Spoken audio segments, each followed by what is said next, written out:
Glória a Deus, louvado seja o nome de Jesus. Queridos, quero falar sobre um assunto que existe muitas controvérsias sobre esse assunto, mas faz tempo que o Espírito Santo vem colocando no meu coração e eu quero compartilhar as minhas experiências nesse assunto. Eu quero falar sobre as minhas experiências com visões e sonhos, tá?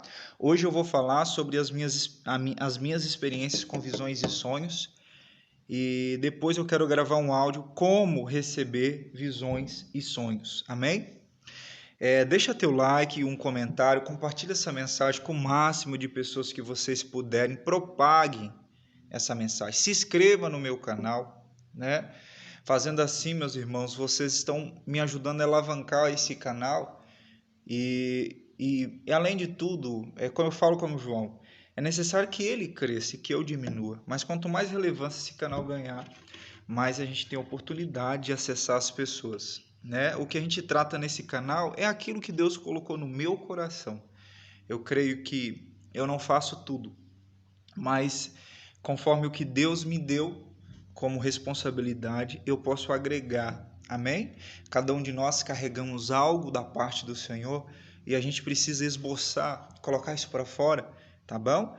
Louvado seja o nome do Senhor. Eu quero começar lendo o texto em Atos, capítulo 1, do verso 16 aqui. Quando Pedro faz o seu primeiro discurso, logo depois dele ter recebido o batismo no Espírito Santo, logo depois deles serem cheios do Espírito Santo, Pedro dá o seu primeiro discurso. E no verso 16 ele começa dizendo assim: Mas o que ocorre é o que foi dito por intermédio do profeta Joel. E acontecerá nos últimos dias, diz o Senhor, que derramarei do meu espírito sobre toda a carne. Vossos filhos e vossas filhas profetizarão. Jovens terão visões e sonharão os vossos velhos, tá? Queridos, guarda uma primeira coisa no seu coração. Isso é uma operação do Espírito Santo, né? Não é o que estou falando. Pedro está confirmando a profecia de Joel, que Deus disse: derramarei do meu espírito sobre toda a carne, jovens terão visões e velhos terão sonhos. Nós precisamos entender que no Velho Testamento o Espírito Santo ele estava restrito, ele não habitava, mas ele estava sobre os reis, sacerdotes e profetas, né? Tem um texto da Bíblia que Deus reparte do Espírito que está sobre Moisés, sobre 70 anciãos. E aí Josué um pouco com ciúmes, Moisés, tem pessoas profetizando aí. Moisés fala, quem dera se todos fossem profetas. Então, o que acontece? Não é que todos são profetas, mas hoje todos receberam o Espírito Santo. Na nova aliança, todos receberam não só o Espírito Santo sobre, mas dentro deles. Todos nós que somos nascidos de novo, temos a unção do Santo que nos ensina todas as coisas. Recebemos o Espírito Santo. Se sois filho de Deus, sois guiados pelo Espírito de Deus. Então, na nova aliança não existe restrição. Todo aquele que nasceu e se tornou um filho tem o Espírito Santo dentro e sobre ele, né? Agora, querido, deixa eu te contar a minha experiência. Em 2019, Deus me chamou para o ministério, né? Fez 4 anos agora. E durante esses 4 anos, eu venho tendo muitas experiências com visões e com sonhos. Percebi no começo algumas visões convocatórias. Por exemplo, no princípio, bem no começo, eu não entendia muito bem por ter vindo de cultura católica. E quando eu tive a minha experiência com Deus, eu nem sabia o que era um chamado, o que era um trabalho no corpo de Cristo. A única coisa que eu queria de fato era me alimentar das Escrituras, tocar a minha vida, né? Eu tinha um negócio e eu estava querendo progredir naquela área, mas desde o dia que eu encontrei Jesus, eu queria também acessar Deus, porque eu sempre tive uma disposição para Deus. Só que o meio que eu estava inserido não me proporcionava muita coisa, né? Mas louvado seja o nome do Senhor. E eu tive algumas experiências. Eu tive inúmeras visões convocatórias, mas uma visão que mais me marcou foi uma experiência que eu tive igual a de Abraão e igual a de Salomão. Abraão, a Bíblia diz que ele caiu num sono muito profundo. E Deus falou com ele a respeito de coisas futuras, coisas de 450 anos depois, entendeu? E a Bíblia diz ali, acho que é Gênesis 15, a Bíblia diz que caiu Abraão em sono profundo quando Deus fez uma aliança com ele, no exato momento quando Deus fez uma aliança com ele. Antes disso não tinha tido derramamento de sangue. Você pode ver que Abraão levantou altar, Deus fez promessa, mas ainda não tinha acontecido a aliança. Aí Deus pede a Abraão sacrifício, e Abraão traz o pombo, cordeiro, né? E a gente vê lá, e Abraão sacrifica, ele enxota as árvores, depois ele cai em sono profundo. E a Bíblia diz que Deus mostrou para Abraão, tua descendência vão ser escrava em terra estrangeira, 400 anos, 450 anos, depois disso eles vão voltar para cá. Você vai morrer em perfeita velhice e tal. Depois a gente vê também Deus falando através de um sonho, de uma visão noturna, né? Eu poderia dizer assim, uma visão noturna com Salomão, né? Deus convocando, ratificando as coisas que as promessas estavam sobre a vida dele. Aconteceu algo parecido comigo. Uma vez Deus me deu uma visão e eu caí em um profundo sono, um sono bem pesado. Foi então que eu tive uma grande visão, uma das mais marcantes. E apareceu para mim um homem de coroa, as suas vestes eram azul e ao mesmo tempo me parecia era um príncipe, né? E aí ele veio e falou comigo.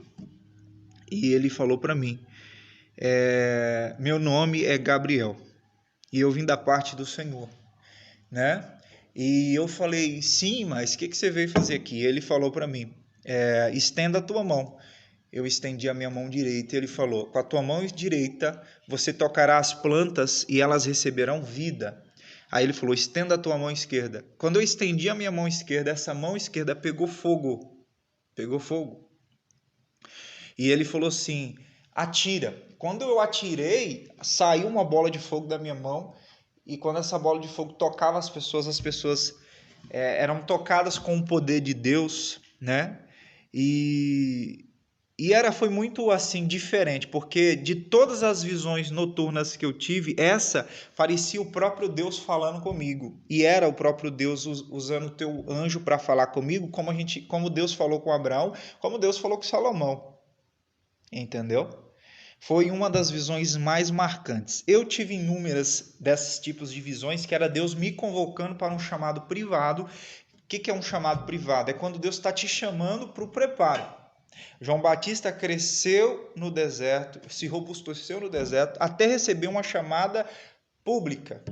Né? Enquanto isso, Lucas capítulo 1, verso 80 diz que o menino crescia e se robustecia no deserto. Então, um chamado privado é quando Deus te chama para o preparo, quando Ele está te preparando. Depois Ele começa a te dar autoridade pública. Davi foi ungido rei, mas Davi foi exercer o ofício depois de muito tempo, não é mesmo? Antes disso, Deus precisou treiná-lo, né? Capacitá-lo. Então, essa foi visões que eu tive, foi um tipo de aspecto de visões convocatórias. Agora, eu tive inúmeras experiências com visões noturnas e visões e sonhos. A maioria das visões que eu tive foi de noite, tá? Tem gente que descarta as visões da noite, mas isso é falta de experiência, isso é falta de leitura da Bíblia, entendeu? Deus falava com os homens à noite.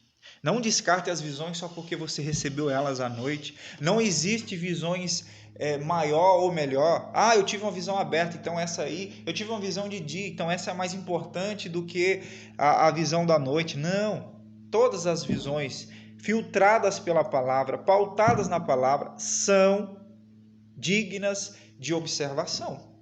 Amém? São dignas de observação. Então, a maioria das minhas experiências foi com visões noturnas, mas eu já tive visões durante o dia, tá bom? Já tive visões durante o dia, porém, essas visões durante o dia foi menos, entendeu? Não foi tão frequente como as visões noturnas, entendeu? Mas já tive, uma hora eu vou falar sobre isso. Mas essas foram as minhas experiências com visões que eu tive e sempre eu tenho visões. Deus sempre me dá. Só que agora eu quero entrar em outro assunto. Agora a Bíblia diz em Atos 9:34, olha o que ele diz aqui.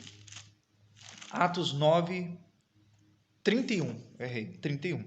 Diz assim: a igreja primitiva, tá? Na verdade, tinha paz por toda a Judéia, Galiléia e Samaria, edificando-se e caminhando no temor do Senhor e no conforto do Espírito Santo. Crescia em número. Então tá, a igreja primitiva, ela tinha muita paz por toda a Judéia, Galiléia, Samaria, e edificando-se e caminhando no temor do Senhor. Então ela se edificava e caminhava no quê? No temor do Senhor. Aí ele diz, e no conforto do Espírito Santo.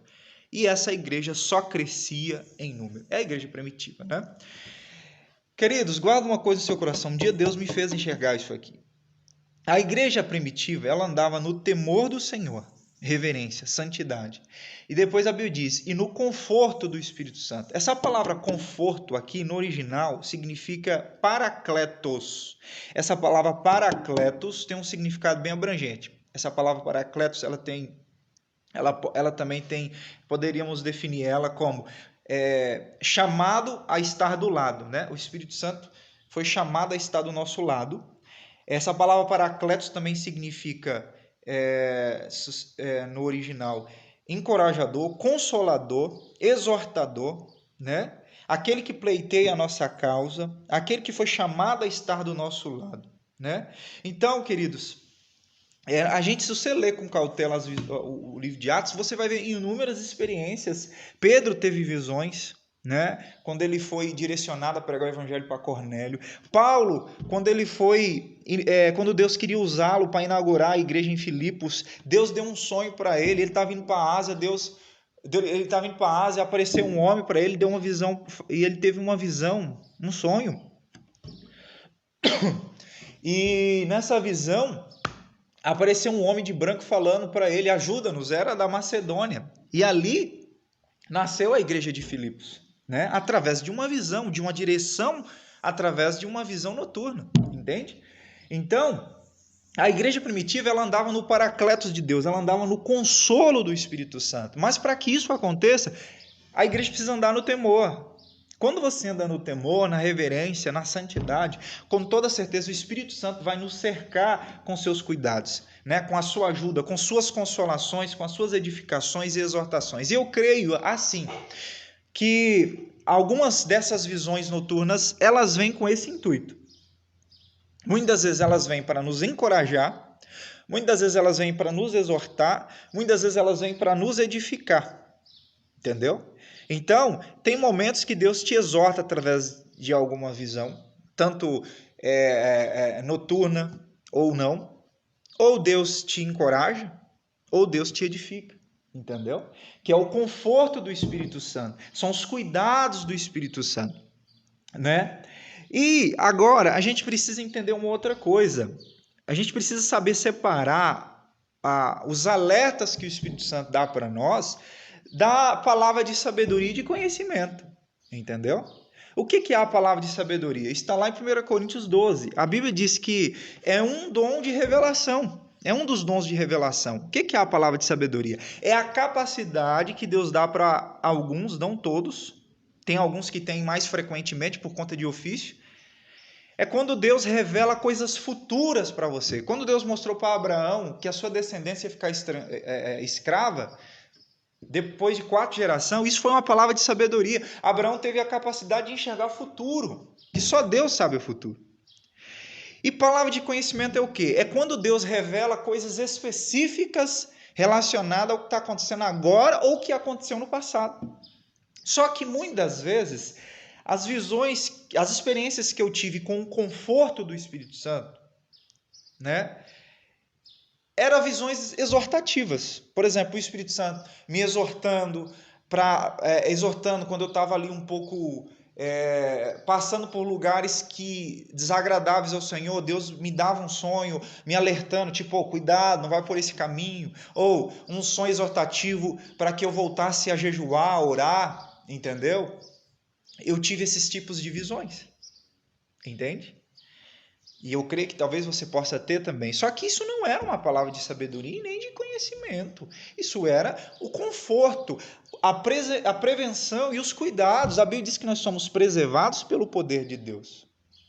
Então isso aí é o cuidado do Espírito Santo para te manter no caminho.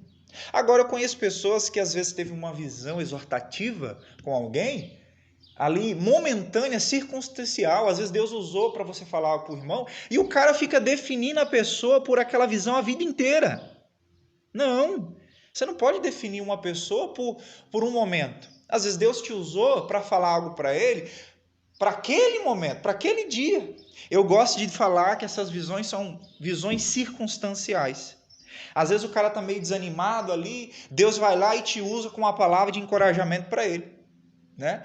Testificando, ratificando no coração dele que as coisas que Deus tem para ele, animando ele.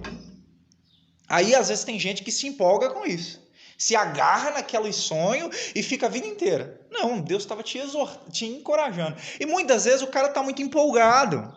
Eu já tive experiência, se o cara está muito empolgado, se achando o pica da galáxia, desculpa a palavra, a última bolacha do pacote, e às vezes Deus usa um profeta ou alguém, que não seja um profeta também, para trazer o quê? Um equilíbrio para ele, dando uma visão de exortação, cuidado.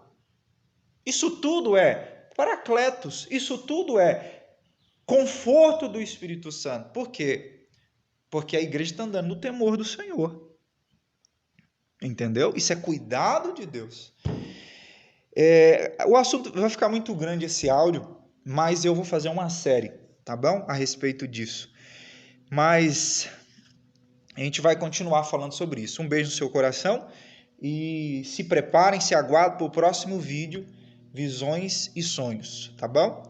Então essas foram as minhas experiências, mas a gente vai continuar falando sobre o mesmo assunto.